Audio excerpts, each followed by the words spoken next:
সম্মানিত YouTube viewers, আসসালামু আলাইকুম। আসলাম ARB টিভির পক্ষ থেকে সবাইকে স্বাগতম। আশা করি সকলে ভালো আছেন। আজ আমি আবারও নতুন একটি টেকনিক্যাল টিউটোরিয়াল ভিডিও নিয়ে আপনাদের সামনে হাজির হয়েছি। তো আমার ভিডিওর বিষয় হচ্ছে এলইডি লাইট কানেকশন। তো এলইডি লাইট আমরা জানি যে ডিসি 3.7 ভোল্টে, 3 ভোল্টে, তো 3.1 ভোল্টে এরকম ভোল্টে চলে। তো অনেকেই আমাকে কমেন্টে জানিয়েছেন যে এলইডি লাইটগুলো দিয়ে যেমন 220 ভোল্টেজের ইন্ডিকেটর কীভাবে তৈরি করা হয়। তো আমি সেই কারণে এখানে দেখেন একটি ইন্ডিকেটরের জন্য একটা এলইডি যদি 220 ভোল্টে এসিতে আমরা চালাতে চাই, তাহলে কিভাবে চালাবো, সে কত রেজিস্ট্যান্স ব্যবহার করব, কত রেজিস্টর আমরা কানেক্ট করব, সেটা অনেকেই জানতে চেয়েছেন। তো এখানে দেখেন আমি একটা রেজিস্টর দিয়ে একটা এলইডি দিয়ে কানেক্ট করেছি এবং এটা কিন্তু 220 ভোল্টে চলতেছে। তো এটা কিভাবে করেছি আমি আপনাদেরকে দেখাবো। তো এখানে দেখেন আমি সরাসরি কিন্তু 220 ভোল্টের লাইনে কানেক্ট করে দেব। এখানে দেখেন, তো আমি যদি এখানে 220 ভোল্টের লাইনটি দিয়ে দেই তাহলে আমার এই এলইডিটি জ্বলে উঠছে দেখেন। তো আমি ভোল্টেজ পরিমাপ করেও দেখাচ্ছি। তো তারপরে এটা কত রেজিস্টার ব্যবহার করলে জ্বলবে এবং এলইডি কাটবে না সেটা আমি আপনাদেরকে দেখিয়ে দেব, এবং অন্য এখানে আরও এলইডি আছে সেগুলো আমি কানেক্ট করে আপনাদেরকে দেখিয়ে ভালোভাবে বোঝানোর চেষ্টা করব। তো ভিউয়ার্স, এখানে দেখেন আমি এসি 500 ভোল্টে সিলেক্ট করেছি। এখানে অবশ্যই দেখতে পাচ্ছেন, দেখেন এসি 500 ভোল্টে সিলেক্ট করেছি। এখন জাস্ট আমি যদি এখানে দুইটাতে ধরি, এইখানে আমি এই সাইডটাতে ধরি, এখানে কানেক্ট হচ্ছে না। তো এইখানে যদি আমি ধরি তাহলে ভোল্টেজটা কত আছে সেটা দেখা যাবে। তো এখানে দেখেন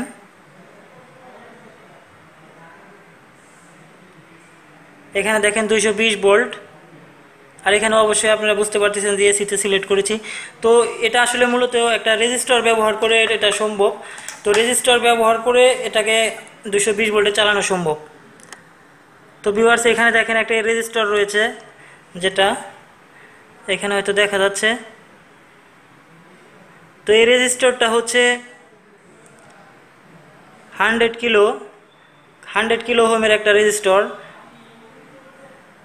অর্থাৎ 100 কিলো ওহমের একটা রেজিস্টর। এখানে আরও বেশ কিছু এলইডি রয়েছে, আমি সবগুলো আপনাদেরকে কানেক্ট করে দেখাবো। এবং আমার হাতে দেখেন আরও এখানে রেজিস্টর রয়েছে। রেজিস্টরের কালারটি আপনারা দেখে নিতে পারেন। তো আসলে মূলত এটা 100 কিলো ওহমের একটা রেজিস্টর ব্যবহার করলেই আমরা 220 ভোল্টে এলইডিগুলো চালাতে পারবো। তো এটা থেকে কিন্তু আমরা যেমন বেড সুইচের সাথে বা অন্যান্য যে সমস্ত জায়গায় আমরা এলইডি ব্যবহার করি, সেখানে কিন্তু আমরা খুব সহজে একটা রেজিস্টর ব্যবহার করে সেটা 220 ভোল্টে আমরা চালাতে পারি, ছোট্ট একটি এলইডি। তো আমি এখানে আরও কিছু লাইট কানেক্ট করে আপনাদেরকে দেখাবো। তো তার জন্য এখানে দেখেন যেমন একটা নিলাম, এখান থেকে শুধু যে কোনো এক পাশে আমরা একটা রেজিস্টর যদি কানেক্ট করি 100 কিলো ওহমের রেজিস্টর, কিন্তু আসলে 100 কিলো ওহম যদি না হয় তাহলে কিন্তু চালানো সম্ভব হবে না। দেখেন এখানে যে রেজিস্টরটি নিয়েছি,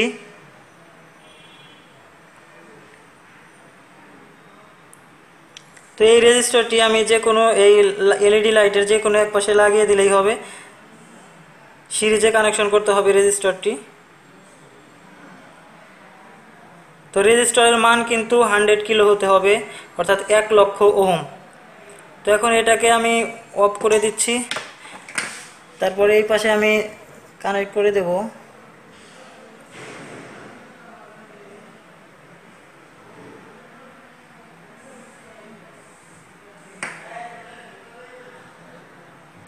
তো এটা আমি আবার সাপ্লাইটি অন করে দিচ্ছি। দেখেন এটাও কিন্তু জ্বলে উঠছে, হ্যাঁ দেখা যাচ্ছে। আসলে অনেক ছোটোর জন্য একটু বুঝতে সমস্যা হতে পারে আপনাদের। তো এখানে আমরা আরও অন্য এলইডির সাথে রেজিস্টর আরও কানেক্ট করে আমি আপনাদেরকে চালিয়ে দেখাবো।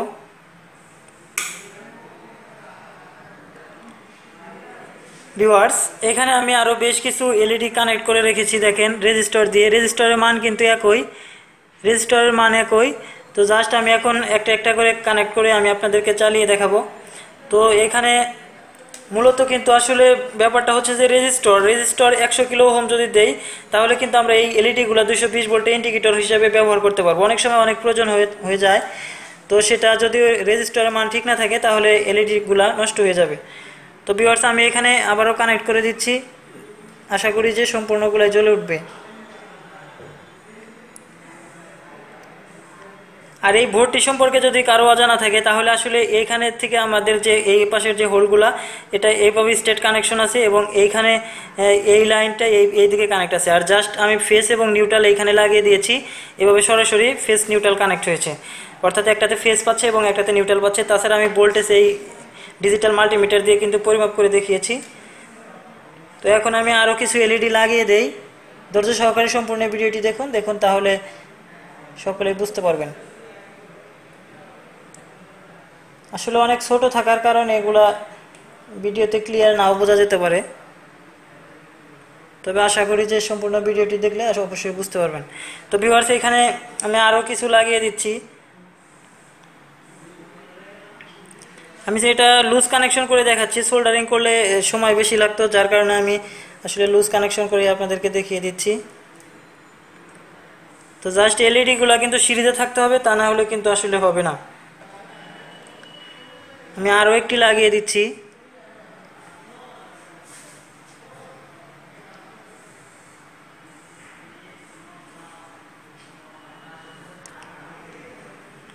তো ভিউয়ার্স, এখানে দেখেন বেশ কিছু এলইডি আমি লাগিয়ে দিচ্ছি এবং এখন আমি এই সুইচটি অন করে দিলাম। এখন দেখেন এখানে কিন্তু সবগুলো এলইডি জ্বলে উঠছে, আশা করি দেখতে পারতেছেন এবং বুঝতে পারবেন। তো এখানে দেখেন সবগুলাই কিন্তু জ্বলে উঠছে। তো এটা যদি আমরা 24 ঘন্টাও চালাই তাহলেও কিন্তু নষ্ট হবে না। এবং এই এলইডিগুলো যে আসলে 220 ভোল্টই পেয়েছে সেটা যদি আপনাদের কনফিউশন থাকে, সেটা আমি পরিমাপ করে আপনাদেরকে এসি ভোল্টে রেখে এখানে দেখেন ভোল্টেজ এসি, এখানে দেখেন এসি ভোল্টেজ এখানে 500-তে সিলেক্ট করা আছে 500। তো এখানে যদি আমি দুইটার মধ্যে ধরি তাহলে দেখেন ভোল্টেজটি শো করবে। এখানে দেখেন 222 অর্থাৎ 220 এসি ভোল্ট এবং এতে কিন্তু এলইডিগুলো জ্বলছে 3 ভোল্টের, এতে কিন্তু কোনো সমস্যা হয়নি। দেখেন প্রত্যেকটাই কিন্তু 220 ভোল্ট পেয়েছে। দেখেন এখানে 222 ভোল্ট, এই এলইডি পেয়েছে 222 ভোল্ট। রেজিস্টরের পরে দেখলে ভোল্টেজ কমে যাবে, এখানে দেখেন রেজিস্টরের আগে ধরতে হবে। তো এখানে দেখেন 222 ভোল্ট। এখন প্রত্যেকটি রেজিস্টরের পরে ভোল্টেজ যে ডাউন হয়েছে সেটা কত ভোল্টেজ, যেমন এই এলইডি যদি আমি ধরি তাহলে এখানে রেজিস্টরে ভোল্টেজ ডাউন করেছে। এখানে দেখেন 54 ভোল্ট দেখাইতেছে 55, কিন্তু ভোল্টেজ 54 হলেও আসলে এখানে অ্যাম্পিয়ার এত বেশি কম যে এলইডি জ্বলার জন্য সক্ষম। তো এই পাশে দেখি এখানে একটু বেশি পাচ্ছে, এখানে একটু 53-54 পাচ্ছে, এখানে লুজ হচ্ছে। তো এখানে দেখেন এটাতে মাত্র 2 ভোল্ট আছে।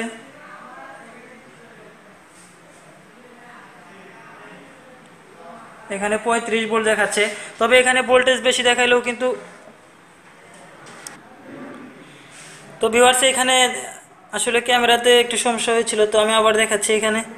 তো এখানে দেখেন 41 ভোল্ট দেখাচ্ছে, এখানে 35 ভোল্ট দেখাচ্ছে, এখানে 162 ভোল্ট দেখাচ্ছে। আসলে এখানে এটার সাথে শর্ট হচ্ছে। তো এখানে রেজিস্টরের পরে আমরা যদি আগে দেখি তাহলে কিন্তু ভোল্টেজ আমরা ফুল পাবো 220 ভোল্টেজ।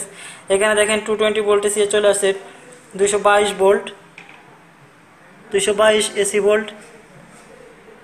এখানে দেখি কত আসছে। এখানে যদি রেজিস্টরের আগে ধরি তাহলে এখানে কম চলে আসবে, বেশি চলে আসবে 222। তো এবং এইখানেও দেখেন ফুল ভোল্টেজ আছে 222, যদি রেজিস্টরের পরে ধরি তাহলে কমে যাবে, এখানে 55 দেখাচ্ছে।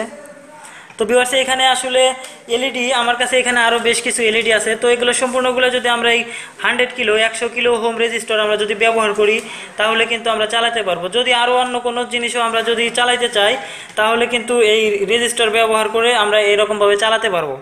তো ভিউয়ার্স, এখানে আসলে এর চেয়ে বেশি কিছু বলার নেই, তো আপনারা হয়তো খুব সহজেই বুঝতে পারছেন। তবে আসলে যদি এরকম কানেক্ট করেন তাহলে কিন্তু অবশ্যই রেজিস্টারের মানটি ঠিক রাখবেন। রেজিস্টারের মানটি যদি ঠিক না রাখেন তাহলে এলইডি পুড়ে যাবে। আর এই ধরনের এলইডি ব্যবহার করে আমরা অনেক ধরনের কাজ করতে পারি 220 ভোল্টেজের, যেমন ইন্ডিকেটর হিসেবে একটা রুমে লাইট জ্বললো কিনা সেটার জন্য, যেমন ইন্টারমিডিয়েট সুইচের সাথে যদি কানেক্ট করে দেই, আসলে যেমন সুইচটা একটি রুমে থাকতে পারে, অন্য একটি রুমে থাকতে পারে, আরও একটি রুমে থাকতে পারে, কিন্তু বাতিটা বাইরে, আসলে আমি ভিতর থেকে সুইচ থেকেই আমি এই ইন্ডিকেটর দিয়ে বুঝতে পারবো যে আসলে লাইটটি জ্বলছে কিনা। তো এখানে সবগুলো লাইটই কিন্তু জ্বলছে এবং পরিপূর্ণ জ্বলছে, এবং এটা যদি আমরা বেশি সময় চালাই তাহলেও কোনো সমস্যা হবে না। তো ভিউয়ার্স, আসলে আমার এই ছোট্ট একটি ভিডিও, অর্থাৎ ছোট্ট একটি কাজের জন্য আপনারা যদি ভিডিওটি সম্পূর্ণ দেখে থাকেন তাহলে অনেক জায়গায় আসলে এটা ব্যবহার করতে পারবেন, অনেক সময় প্রয়োজন হয়ে যায়, এবং এটা দ্বারা আসলে অনেক ধরনের ইন্ডিকেটর হিসেবে ব্যবহার করতে পারবেন, যেমন ওয়াটার ইন্ডিকেটর। তো আমি পরবর্তীতে আরও এই ধরনের আরও বিভিন্ন রকম কানেকশন করে বিভিন্ন রকমভাবে আমি ইন্ডিকেটর তৈরি করে আপনাদেরকে দেখাবো। তো আজকের মতো এখানেই বিদায় নিচ্ছি। যদি ভিডিওটি ভালো লেগে থাকে তাহলে অন্যজনকে দেখার জন্য শেয়ার করবেন, এবং এই ধরনের আরও নতুন নতুন টেকনিক্যাল টিউটোরিয়াল ভিডিও পেতে চ্যানেলটি যদি সাবস্ক্রাইব করে না থাকেন তাহলে অবশ্যই চ্যানেলটি সাবস্ক্রাইব করে আসলাম ARB টিভির সাথে থাকুন। সুস্থ থাকুন, ভালো থাকুন, আল্লাহ হাফেজ।